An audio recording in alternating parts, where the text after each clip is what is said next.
はい、どうもこんにちは。ともにと申します。このチャンネルでは船旅をメインにちょっと非日常な旅の魅力をお届けしております。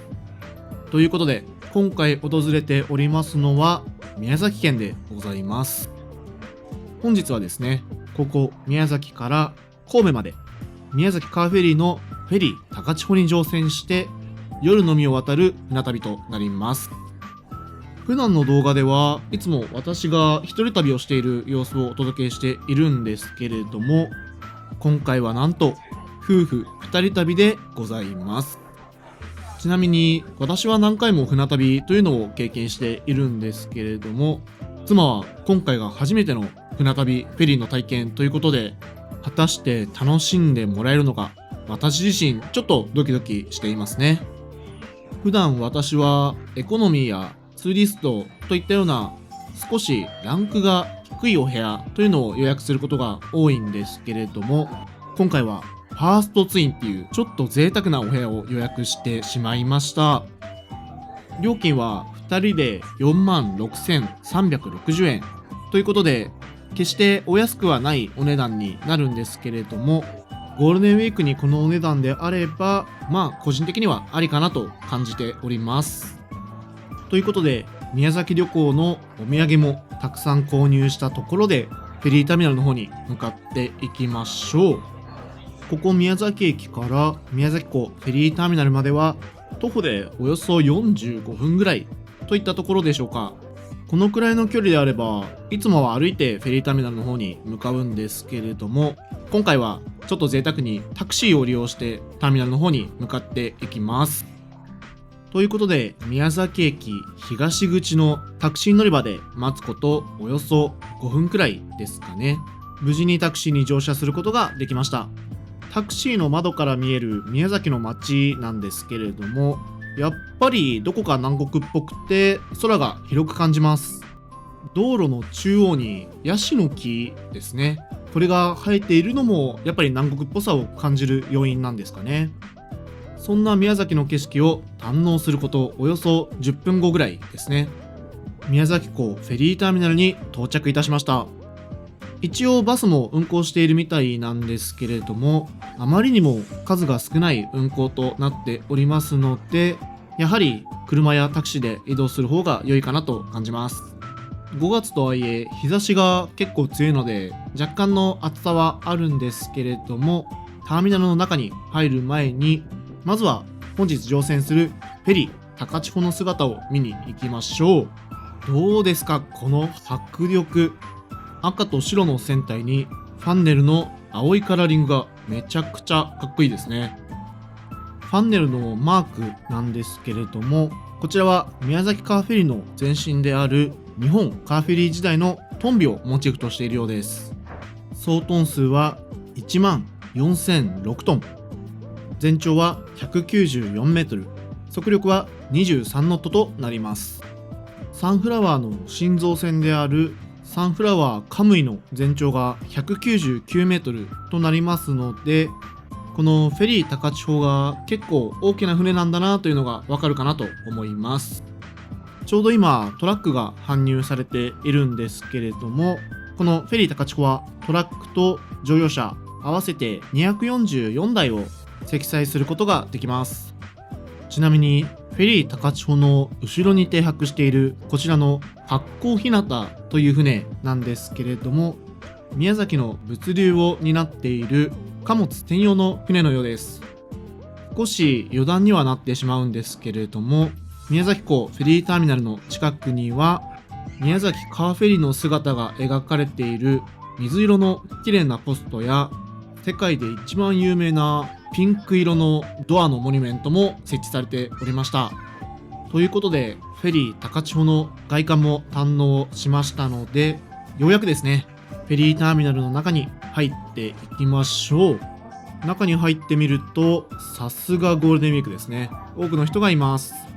どうやらチェックインのために受付に並んでいるようですね。入った瞬間に人の多さに圧倒されてしまったんですけれども、フェリーターミナルの中はこのようになっております。主な設備としてはこちらの自動販売機とお土産屋さんですかね。入り口の看板にそのままお土産と書いてあるのちょっと面白いですよね。中に入ってみると、お店の名前の通りというべきでしょうか。通常のコンビニなどで売っているお菓子やドリンク類というものはあまり売っておらず、主に宮崎のお土産を販売しているようです。その他には宮崎カーフェリーのオリジナルグッズも販売しております。魅力的なものがたくさん販売しておりましたので、少し迷ったんですけれども、先ほど宮崎駅で結構お土産を購入してしまいましたので、ここでは何も買わずにチェックインの手続きを進めていこうかなと思います。ターミナルの中央にあるこちらのテーブルで乗船名簿を記載していきましょう。ちなみにインターネットで予約している場合はこちらの自動発見機も利用できるんですけれども、予約したお部屋の種類によっては鍵の受け取りが必要とのことで、私は今回こちらの自動発見機は利用することができませんでした。ということで、長い列に並ぶことおよそ10分ぐらいですかね。無事にチェックインが完了し、本日宿泊するお部屋の鍵を受け取ることができました。カードキーのデザインもとても可愛いのでテンションが上がってしまいますね。チェックインから少し時間が経過し、ターミナルに乗船開始のアナウンスが流れました。多くの船会社さんだと結構出発の1時間前に乗船を開始するという船が多いんですけれども、宮崎カーフェリーさんは出発のおよそ1時間40分前に乗船が開始するんですね。早めに乗船ができると船内の散策も余裕を持って行うことができますので、個人的には早めの乗船は非常にありがたいですね。乗船口まではこちらのエスカレーターを登っていきます。ふと妻の方を見てみると、やっぱり初めての船旅ということもあったためか、スマホで写真を撮ったり動画を撮ったり忙しそうにしていましたね。もしかしたら動画を撮影している私よりも忙しそうにしていたかもしれません。スタッフの方にチケットを確認してもらった後は、こちらの連絡機を渡っていざフェリー高千穂に進んでいきましょう。この最初にフェリーに乗船する瞬間というのはやっぱりとてもワクワクしますね。エスカレーターを登った先ではスタッフの方がにこやかにお出迎えをしてくださいました。ということで無事にフェリー高千穂のエントランスホールに到着いたしました。外よりも少し空気はひんやりとしていて、とても居心地のいい空間が広がっています。やっぱり新幹線や飛行機での旅とはまた違った独特の空気感というものを船旅だと感じられるんですよね。ということで早速お部屋の方に向かっていきましょう。フェリー高千穂の旅客エリアは3階と4階になっているんですけれども、今回私たちの予約したお部屋は4階になっております。各お部屋への案内の掲示も非常に多く、スタッフの方もたくさんいらっしゃっていますので、自分のお部屋まで迷うってことはあまりないかなと感じます。ということで無事に到着いたしました。こちらが今回利用させていただくお部屋になります。チェックインの時に受け取った鍵を利用して早速部屋の中に入っていきましょう。改めてこちらが本日利用させていただくお部屋のファーストツインというお部屋になります。いやもう想定の3倍ぐらい立派でめっちゃ驚いてます。編集でカットはしているんですけれども、妻と2人で年がいもなくはしゃいでしまいましたね。ということでお部屋の紹介いってみましょう。まずは出入り口の方からご紹介。ドアの近くには部屋のライトのスイッチとエアコンのスイッチが用意されております。その隣にはコートなどをかけておくスペースがありまして、ハンガーは1部屋につき4つずつですね。すでに私たちの荷物が置いてありまして、少し恥ずかしいんですけれども、こちらにバスタオルも人数分ご用意されております。その反対側には大きな鏡ですね。朝などの身だしなみを整える時には重宝しそうです。続いてはこちらのテーブル周りを見ていきましょう。急な揺れに備えてテーブルにドリンクホルダーがあるのはとても嬉しいポイントですね。テーブルの下にはコンセントもありますので、パソコンでの作業もはかどりそうです。ちなみに椅子はと言いますと、鎖で床とつながっているタイプのものでした。テーブルの上には電気ケトルと人数分のお茶が用意されていますね。ちなみにコップはと言いますと、こちらの木箱の中に用意されております。続いては皆さんも気になっているであろうベッドのご紹介となります。分厚くて少しだけ硬めかなといったようなマットレスに、すでにベッドメイキングされているふかふかの掛け布団ですね。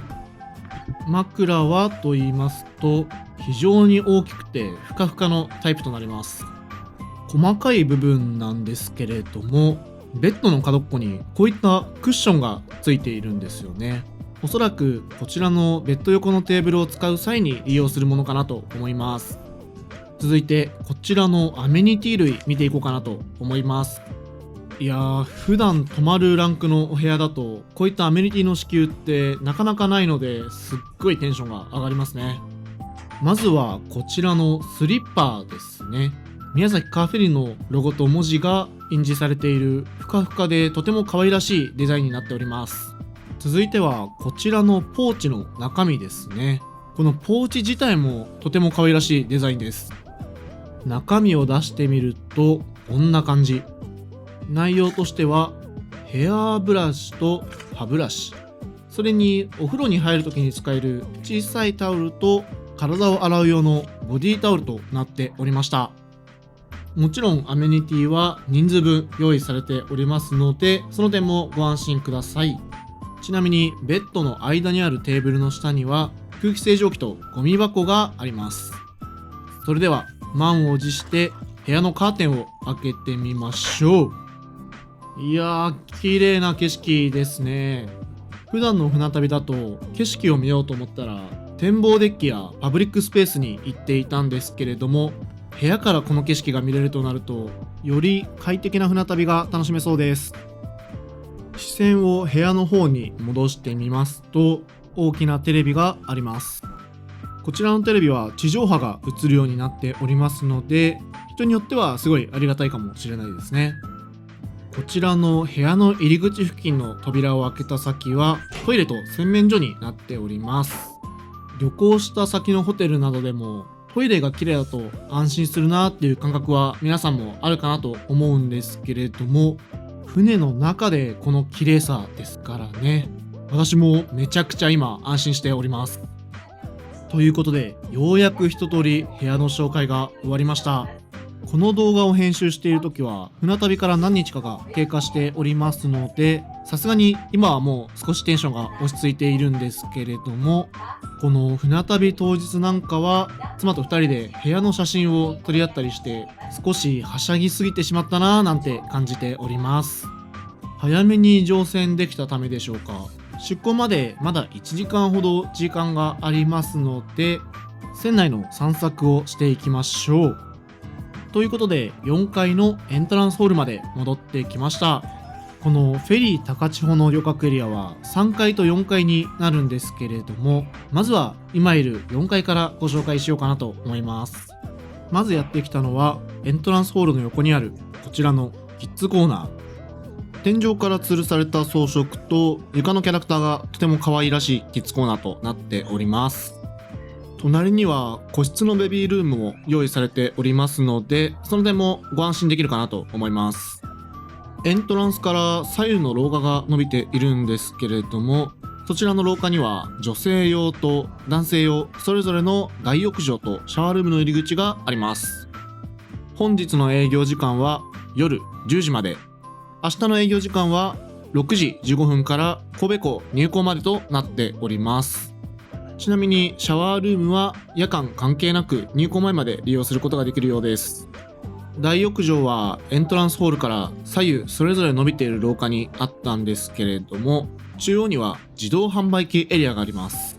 自動販売機なので基本的には24時間利用することができるんですけれども、アルコールだけは夜10時以降は購入することができませんので、その点ご注意ください。こういった自動販売機なんですけれども、実は結構便利だったりします。というのも売店の営業時間が船によって結構変わったりするので、意外と使いたい時に売店が閉まってたなんてことがあるんですよね。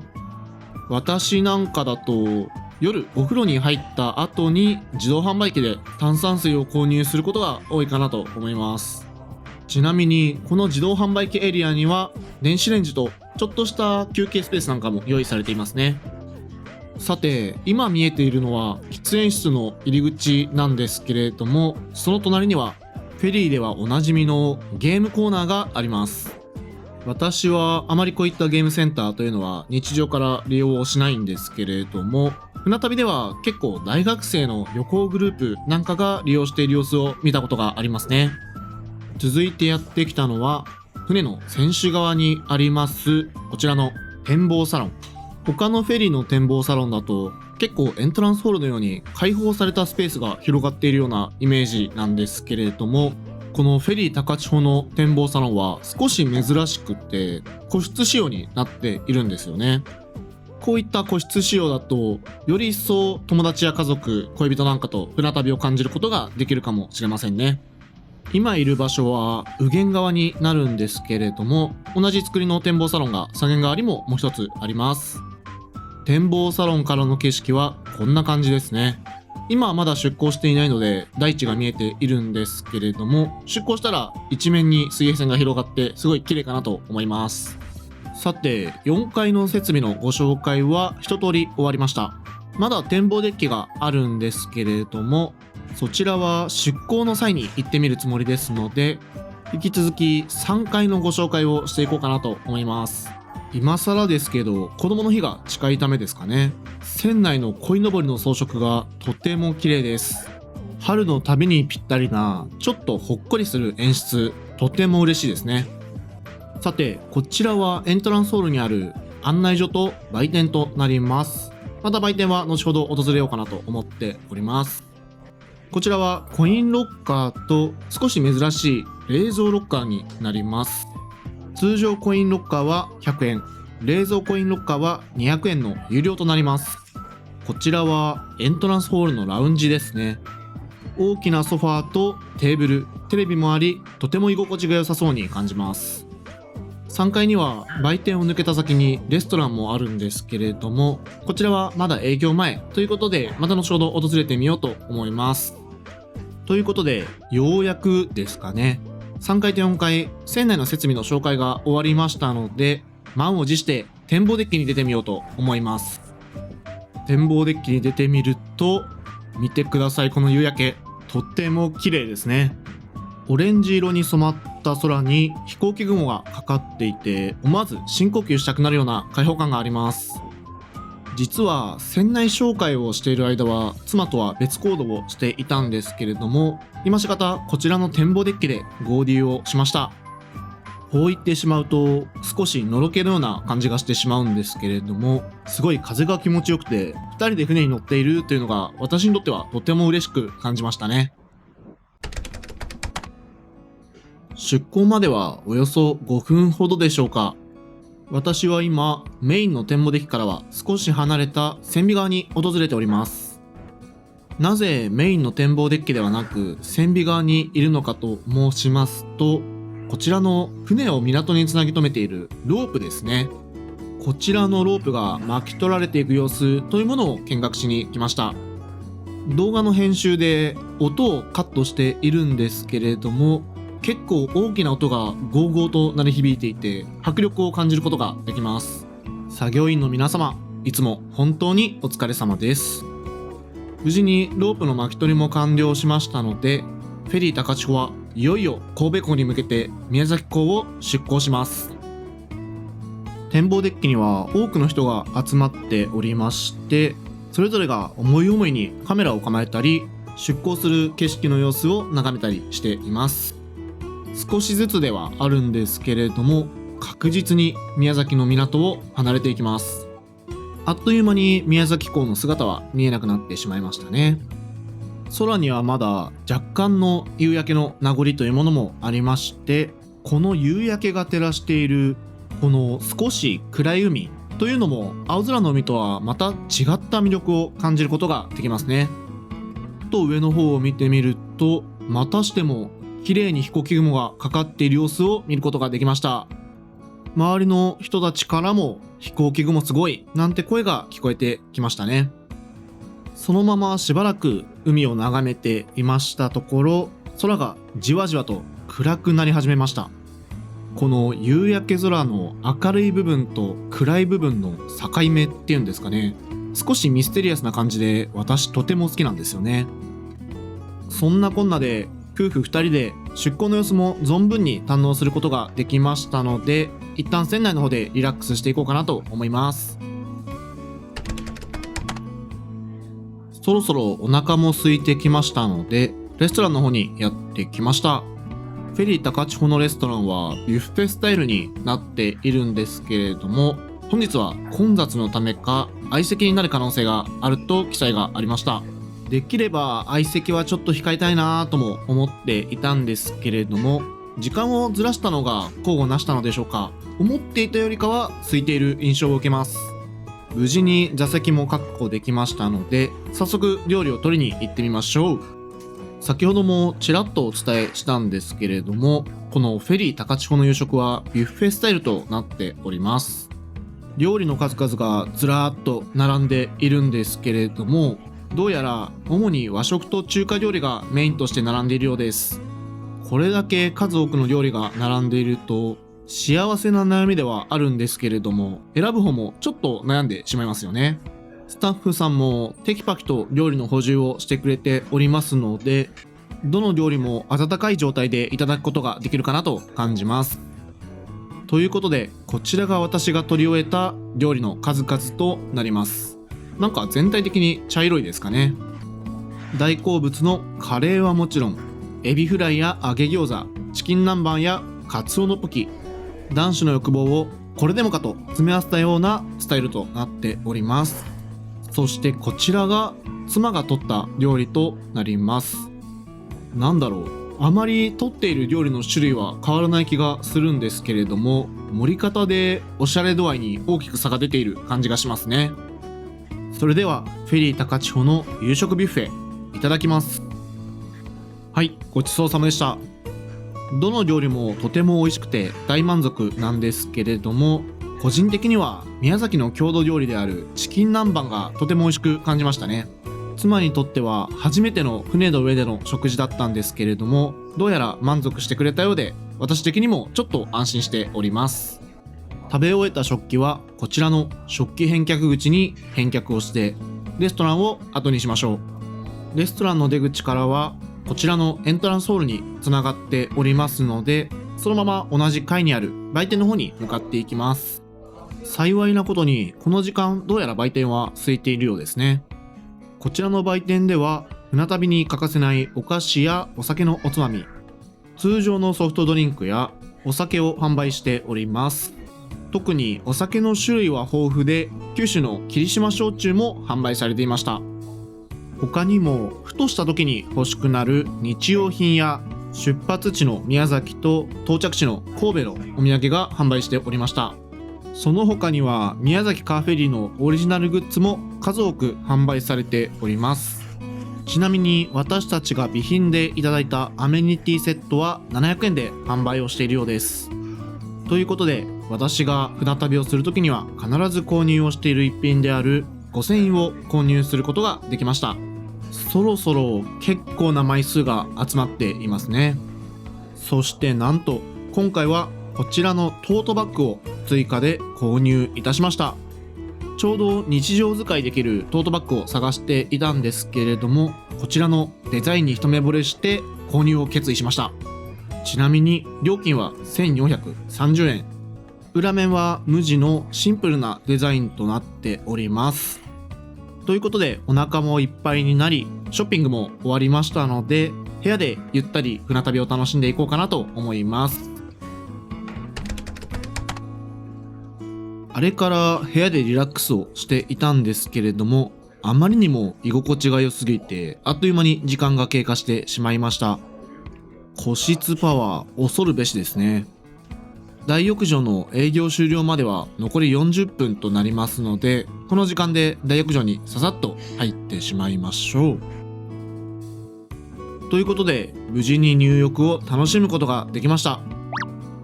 今映っている画像は公式サイトの写真になるんですけれども、浴場自体がとても広く、窓もあるので開放感もバッチリありました。私が入った時には営業終了が近いためか結構な人数の人が入っていたんですけれども、洗う場所も数多く用意されていましたので、その点も特に問題はありませんでしたね。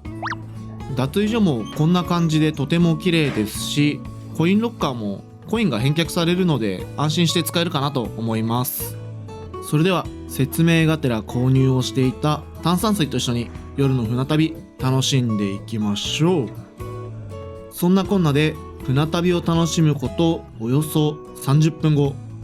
時刻は現在夜の10時30分頃となります。船内も消灯をしておりまして、先ほどと比べても若干薄暗くなっている様子が伝わるかなと思います。せっかくなので軽く夜の船内を見て回ってみましょうかね。ちなみに妻はと言いますと、初めての船旅で少しはしゃぎすぎてしまったのか、部屋の方でぐっすり休んでおります。先ほどまでは結構賑やかな船内だったんですけれども、やっぱり消灯後は若干静かになって人もだいぶ少なくなってきていますね。特にレストラン前のスペースなんかは結構暗くなっていて人は誰もいないような状態でした。ちなみに現在船は高知県の南の辺りを運航しているようです。ということでそろそろ私も明日に備えて部屋の方でゆっくり休みましょうかね。それでは皆さん、今日も一日お疲れ様でした。おやすみなさい。はい、皆さんおはようございます。早速展望デッキの方にやってきました。天気も綺麗に晴れてくれたようで、空には朝焼けが広がっていて若干のオレンジが見えるかなと思います。現在の船の場所なんですけれども、どうやら和歌山と大阪の境目くらいを運航しているようです。それにしても本当に綺麗な朝焼けですよね。時刻は朝の5時40分と早朝の時間帯なので、結構起きるのも苦労すると思うんですけれども、展望デッキには多くの人が朝焼けを見に出てきていましたね。まあなんといってもこの景色ですからね。まさに絶景と言ってもいいんじゃないでしょうか。もちろん朝焼けそのものもとても綺麗なんですけれども、その光が海に反射している様子はなかなか陸からじゃ見れないですからね。船旅ならではの楽しみの一つだと思います。朝の絶景もたっぷり堪能できたところで、一旦船内の方に戻ってみたんですけれども、営業前のレストランにはすでに行列が並んでおりました。私たちはと言いますと、妻が神戸での美味しいモーニングカフェを探してくれていましたので、今回は利用せずといったところになります。ということで自動販売機で購入したコーヒーを部屋でゆったりとリラックスしながら楽しみましょう。あれから少し時間が経ちましたので、再び展望デッキの方にやってきました。もうここまで来ると神戸の街並みが目の前に見えてきていますね。少しずつ神戸のビルだったり街並みというものがはっきりしてきて、本当に神戸に着いちゃうんだなっていう実感がじわじわと湧いてきます。展望デッキにはもう結構な人が集まっておりまして、みんなそれぞれ旅の終わりをどこかでかみしめているような感じでしょうか。神戸港といえば150年以上の歴史を持つ日本を代表する国際貿易港。神戸港が開港したのは1868年。開国とともに世界に向けて扉を開いた港でありまして、そこから多くの人や文化が日本に訪れてきました。背景が横浜と似ているためか、街並みも横浜と少し似ておりまして、港はもちろんなんですけれども、中華街や洋館が立ち並んでおります。神戸港といえば皆さんやっぱりクルーズ船が多く寄港しているようなイメージがあるかなと思うんですけれども、実は海上貨物コンテナの取扱量も日本有数の港となっております。2022年度時点では東京港、横浜港に次いで日本第3位の貨物コンテナ取扱量なんですけれども、実は1970年代にはその貨物コンテナの取扱量が世界で一番になったこともあります。そういった背景もあり、今では観光や物流の両方の面で日本有数の港として賑わっている神戸港、今到着いたしました。昨日宮崎を出発してからおよそ12時間の船旅でしたね。以前の動画にいただいたコメントの中に、船旅は15時間以上欲しいなんてコメントをしてくれている視聴者の方もいらっしゃったんですけれども、いやーまさにその通りで、私もできれば15時間くらいは欲しいなと考えてしまうようになっちゃいました。そんなこんなで下船の準備のために一旦船内の方に戻ってきたんですけれども、エントランスホールにはすでに多くの下船待ちの方がいらっしゃいました。ということで今回の船旅でお世話になったこちらのお部屋もお別れの時間です。めちゃくちゃ居心地が良かったので別れがとても惜しいですね。とはいえ荷物の整理に少し時間がかかってしまいましたので、急いでエントランスホールに向かったんですけれども、どうやらすでに徒歩での乗船客の下船は始まっているようでした。スタッフさんの案内に従ってエスカレーターを降り、下船口に向かっていきましょう。ということで無事に下船が完了。神戸の街に足を踏み入れました。ちなみにお部屋のカードキーなんですけれども、こちらは記念品としていただくことができるようです。体感なんですけれども、だいたい150メートルから200メートルくらいの連絡橋を渡って神戸三宮フェリーターミナルに到着です。こちらの神戸三宮フェリーターミナル、私は訪れるのは初めてなんですけれども、宮崎カーフェリーの他にもジャンボフェリーという船会社が運航をしておりまして、そちらは神戸と小豆島、高松を結ぶ船となっております。ちなみにさすがゴールデンウィークと言うべきでしょうか。この日のジャンボフェリーは満員となっておりました。ということで最寄り駅である神戸三宮駅に向かっていきましょう。三宮駅まではこちらの連絡バスが運行しているんですけれども、距離的には徒歩で20分ぐらいと結構近場にありますので、せっかくなので歩いて向かっていこうかなと思います。5月ということもあり、朝の空気が少しひんやりとしていて、海風がとても心地いいです。道の途中には神戸税関の建物もありまして、その武骨な存在感っていうんですかね、改めてここが国際港であることを感じさせられます。歩きながら船旅の感想を妻と話していたんですけれども、どうやら満足してくれたようで、次に船に乗るときはもっと長い船旅をしてみたいと言ってくれました。なんか私もちょっと嬉しくなってきちゃいますね。そんな旅の感想を話していると、あっという間に三宮駅が近づいてきました。ということで旅の終わりは少し寂しいですが、本日の動画はここまでとなります。このチャンネルでは毎週金曜日に船旅をメインとした旅行の動画を投稿しておりますので、よろしければチャンネル登録や高評価、コメントをしていただけるととても嬉しいです。それではまた次の動画でお会いしましょう。最後までご視聴ありがとうございました。